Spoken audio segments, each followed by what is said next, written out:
नमस्कार, मैं हूं संतोष पाठक और आप लोग देखना शुरू कर चुके हैं संतोष पाठक ऑफिशियल यूट्यूब प्लेटफॉर्म। इस देश के राजनीति में अचानक हलचल बहुत तेज हो गई है। राहुल गांधी तो लगातार देश के प्रधानमंत्री नरेंद्र मोदी और उनके करीबी मित्र गौतम अडानी पर तीखा हमला बोलते हुए नजर आ रहे थे। लगातार वो उन पर निशाना साधते हुए नजर आ रहे थे, लेकिन अचानक प्रियंका गांधी का प्रधानमंत्री नरेंद्र मोदी पर बड़ा व्यक्तिगत हमला। अचानक शांत नजर आने वाले कांग्रेस पार्टी के राष्ट्रीय अध्यक्ष वयोवृद्ध नेता मल्लिकार्जुन खड़गे का नरेंद्र मोदी पर बड़ा हमला और नरेंद्र मोदी के करीबी मित्र धन्ना सेठ अरबपति कारोबारी गौतम अडानी के खिलाफ इस देश के एक बड़े उद्योगपति का सोशल मीडिया पर खुलकर जंग का ऐलान कर देना और उसके बाद सुप्रीम कोर्ट चले जाना। और इस बीच इंडिया गठबंधन में शामिल एक बड़े नेता का चंद्रबाबू नायडू और नीतीश कुमार को खुला ऑफर कर देना कि आइए, आपको जो चाहिए वो हम देने को तैयार है। इन तमाम घटनाक्रम को अगर आप जोड़कर देखें तो फिर कई तरह के सवाल खड़े होते हैं। अचानक राहुल गांधी, प्रियंका गांधी और मल्लिकार्जुन खड़गे देश के प्रधानमंत्री नरेंद्र मोदी पर आक्रामक अंदाज में, एग्रेसिव अंदाज में व्यक्तिगत हमला क्यों बोलने लगे हैं? क्यों सीधे सीधे प्रधानमंत्री नरेंद्र मोदी को उनके जेल जाने का डर दिखाया जाने लगा है, उनके गिरफ्तारी की बात कही जा रही है? और क्यों सीधे सीधे प्रियंका गांधी जैसी शांत और सौम्य नजर आने वाली नेत्री भी प्रधानमंत्री नरेंद्र मोदी पर एक बड़ा आरोप लगा रही है, एक बड़ा व्यक्तिगत हमला कर रही है? यानी देश की राजनीति में क्या 360 डिग्री परिवर्तन की तैयारी की जा रही है? मैं ये कतई नहीं कह रहा कि मोदी सरकार गिरने वाली है, लेकिन अचानक कुछ न कुछ तो ऐसा हुआ है कि नेता भी अग्रेसिव हो गए हैं, उद्योग जगत में भी हलचल मच गई है। नीतीश कुमार की पार्टी के अंदर से भी खबरें निकलकर सामने आने लगी है और चंद्रबाबू नायडू को भी खुला ऑफर दिया जाने लगा है। मन उनका भी डोलने लगा है और इन हलचलों के कारण इस देश की राजनीति में एक बड़ा बवाल, एक बड़ा हंगामा खड़ा होने की आशंका या यूं भी कह सकते हैं कि संभावना पैदा हो गई है। और इस बीच देश के प्रधानमंत्री नरेंद्र मोदी ने कैबिनेट कमेटी ऑन सिक्योरिटी की बैठक बुलाई है। पहले दिन ही, तकनीकी रूप से ये फाइनेंशियल ईयर का पहला दिन है, पहले दिन ही महंगाई का चौतरफा हमला हो गया। आने वाले दिनों में इस महंगाई के और भी ज्यादा बढ़ने की बात कही जा रही है। कुछ मीडिया चैनल ये दिखाने लगे हैं कि लोग अब अपने गांव की तरफ पलायन करने लगे हैं। याद कीजिए, कोरोना के टाइम में जो शुरुआती दौर वो इसी तरह से था कि लोगों ने शहरों का रुख छोड़कर अपने गांव की तरफ पलायन करना शुरू कर दिया था। जैसे जैसे ये संकट बढ़ेगा, मोदी सरकार के प्रति गुस्सा बढ़ता चला जाएगा। और क्या इस देश के विपक्षी राजनीतिक दल अब इस देश की जनता के गुस्से को भुनाने की तैयारी कर रहे हैं? क्या मोदी सरकार को गिराने की एक बड़ी तैयारी की जा रही है? और ये तमाम तेजी जो आई है वो सरकार को गिराने के अभियान का एक बड़ा हिस्सा है। एक बड़ी स्टोरी लेकर मैं आपके सामने आया हूं। तमाम तथ्यों को एक एक करके मैं आपके सामने रखूंगा। क्या सही है, क्या गलत है, क्या होने वाला है, क्या नहीं होने वाला है, आप कमेंट करके जरूर बताइएगा। जनता जनार्दन है, जनता मालिक है, तो अंतिम फैसला तो आपको ही करना है। लेकिन आज की इस बड़ी स्टोरी की शुरुआत करने से पहले आपसे एक अपील, आपसे एक आग्रह करना चाहूंगा। अगर आपने अभी तक हमारे इस YouTube प्लेटफॉर्म को सब्सक्राइब नहीं कर रखा है तो आगे बढ़िए, संतोष पाठक ऑफिशियल YouTube प्लेटफॉर्म को सब्सक्राइब कीजिए, हमारे वीडियो देखिए, वीडियो पसंद आए तो ही लाइक कीजिए, शेयर कीजिए। और सबसे जरूरी अपील, अगर आपने चैनल को सब्सक्राइब कर लिया, वीडियो पसंद आ गया, आपने लाइक भी कर लिया, कमेंट भी कर दिया, चैनल भी पसंद आ गया, तो अगर आप मेंबर के तौर पर ज्वाइन कर सकते हैं तो इंतजार मत कीजिए, मेंबर के तौर पर हमारे इस YouTube प्लेटफॉर्म को ज्वाइन कीजिए। महीने का सिर्फ 89 रुपए का खर्च है। और अब आते हैं आज की इस बड़ी खबर पर। शुरुआत मैं प्रियंका गांधी से करूंगा। जी हाँ, वही प्रियंका गांधी जिन्हें भारतीय जनता पार्टी के तमाम नेता ये बताते रहते हैं कि भैया ये राहुल गांधी से अच्छी नेता है।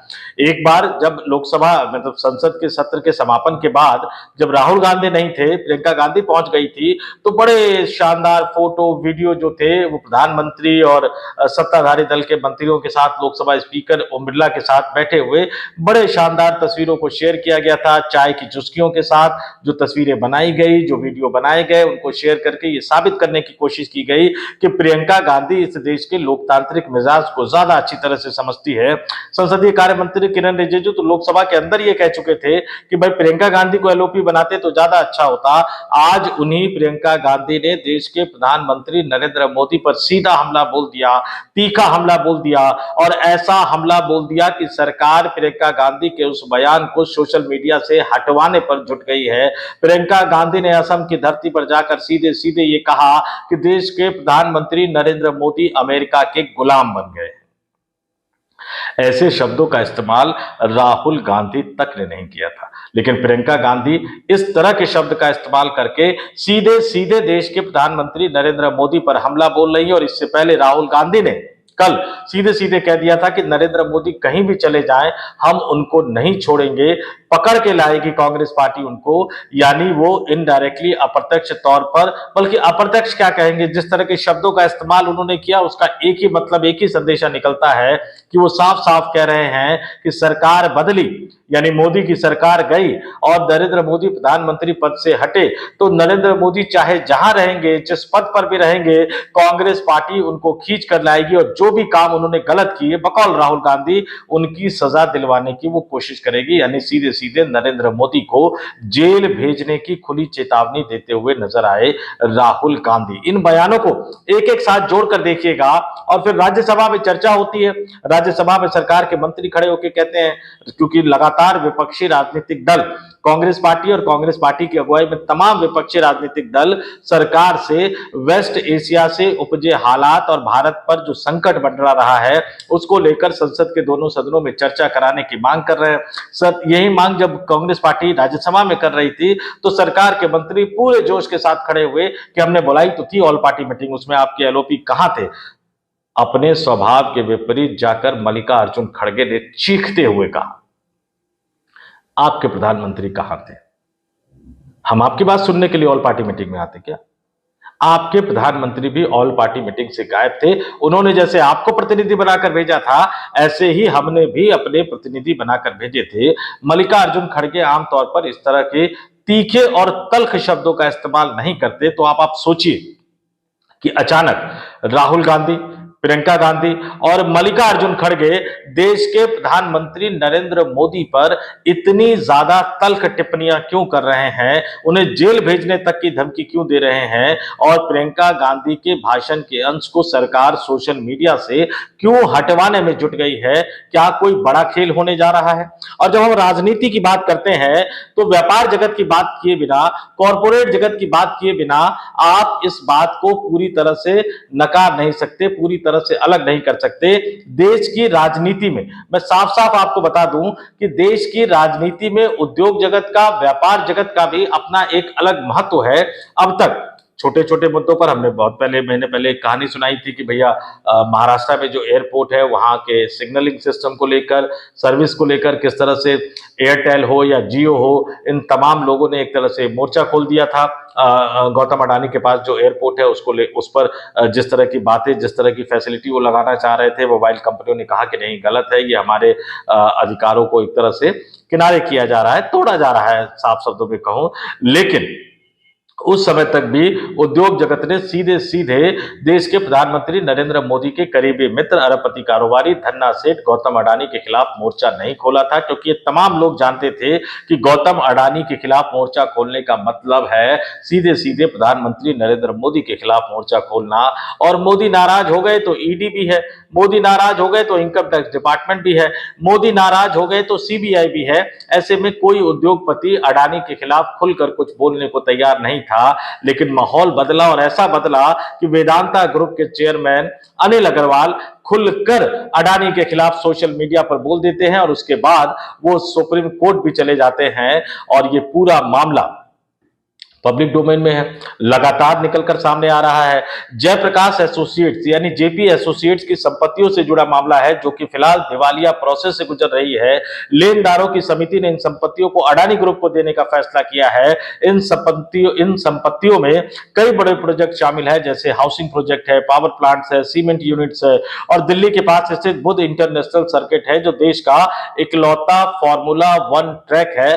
अनिल अग्रवाल साहब का कहना है कि वो ज्यादा पैसे दे रहे हैं, लेकिन इसके बावजूद जो है उनकी ज्यादा बेहतर बोली होने के बावजूद भी सरकार ने इसको गौतम अडानी को दे दिया है, जबकि उनके ग्रुप वेदांता का ऑफर ज्यादा अच्छा था। और उन्होंने सिर्फ सोशल मीडिया पर ही लिखा नहीं, बल्कि वो इस फैसले के खिलाफ, सरकार के इस फैसले के खिलाफ, अडानी को ये संपत्तियां देने के फैसले के खिलाफ जो वेदांता ग्रुप है, जो अनिल अग्रवाल है, वो सुप्रीम कोर्ट तक का रुख कर चुका है, सुप्रीम कोर्ट तक पहुंच चुका है।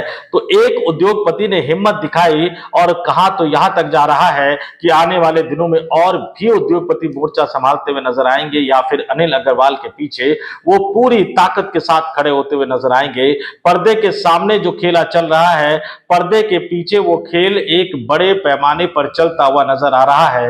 राजनीति की हलचल देख लीजिए, उद्योग जगत की हलचल देख लीजिए, और इस बीच समाजवादी पार्टी के बड़े नेता अखिलेश यादव के चचेरे भाई धर्मेंद्र यादव ने लोकसभा के अंदर खड़े होकर चंद्रबाबू नायडू को खुला ऑफर दे दिया है कि आप अगर एकनाथ शिंदे नहीं बनना चाहते हैं, नीतीश कुमार नहीं बनना चाहते हैं, तो छोड़ दीजिए उनका साथ, आ जाइए हमारे साथ।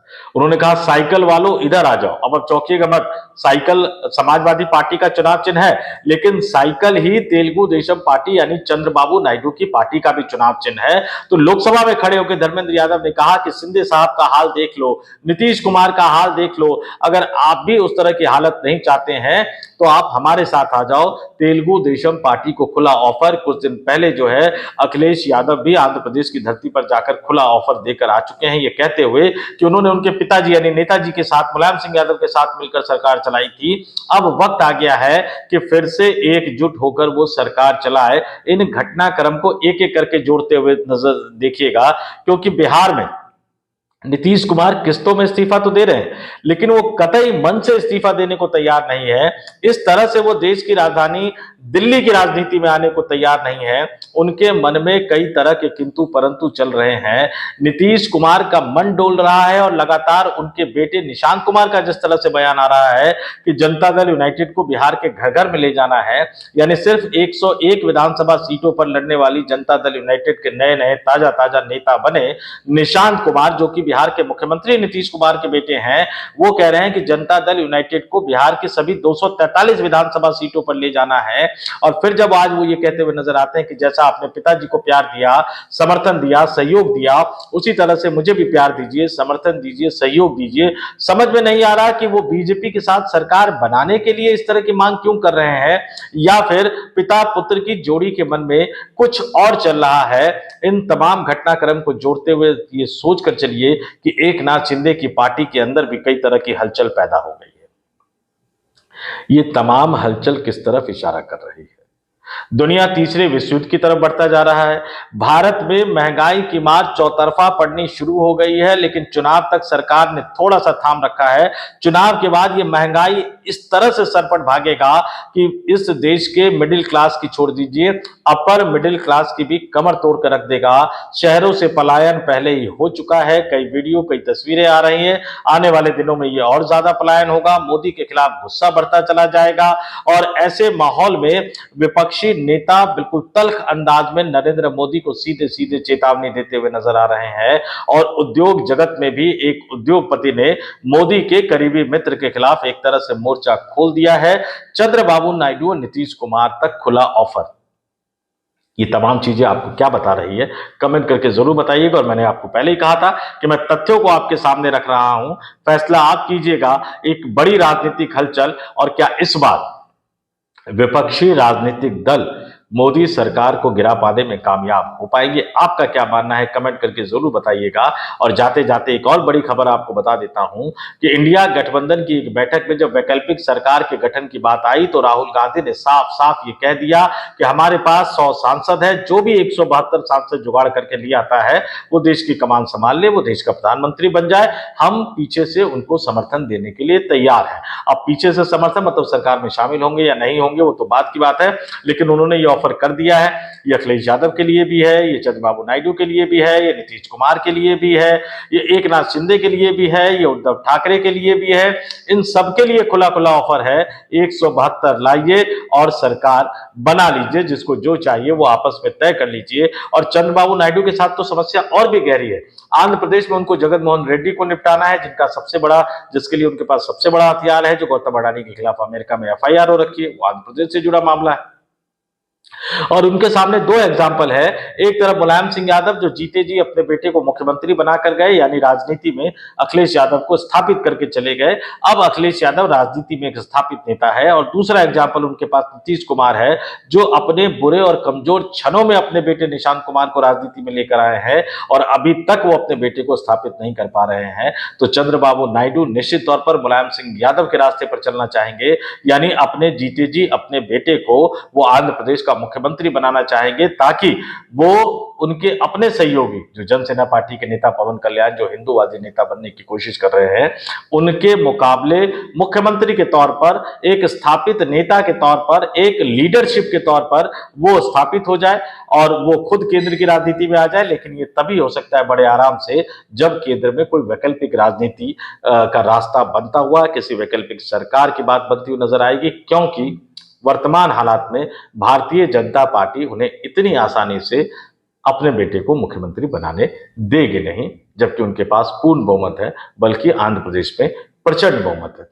इसलिए ये तमाम चीजें उलटती हुई और पलटती हुई नजर आ रही है। आपका क्या मानना है कमेंट करके जरूर बताइएगा। वीडियो पसंद आया हो तो लाइक कर दीजिएगा, कमेंट जैसा कि मैंने कहा जरूर बताइएगा। और अगर चैनल पसंद आया हो और आपने अभी तक हमारे इस यूट्यूब मंच को सब्सक्राइब नहीं किया है तो आगे बढ़िएगा, संतोष पाठक ऑफिशियल यूट्यूब प्लेटफॉर्म को सब्सक्राइब जरूर कर लीजिएगा। और अगर मेंबर के तौर पर ज्वाइन कर सके तो मेंबर के तौर पर भी ज्वाइन कर लीजिए। महीने का सिर्फ और सिर्फ 89 रुपए का खर्च है। तो इस वीडियो में इतना ही। मुझे यानी संतोष पाठक को दीजिए इजाजत। आप तमाम लोग देखते रहिए संतोष पाठक ऑफिशियल यूट्यूब प्लेटफॉर्म। बहुत बहुत धन्यवाद, आभार, नमस्कार।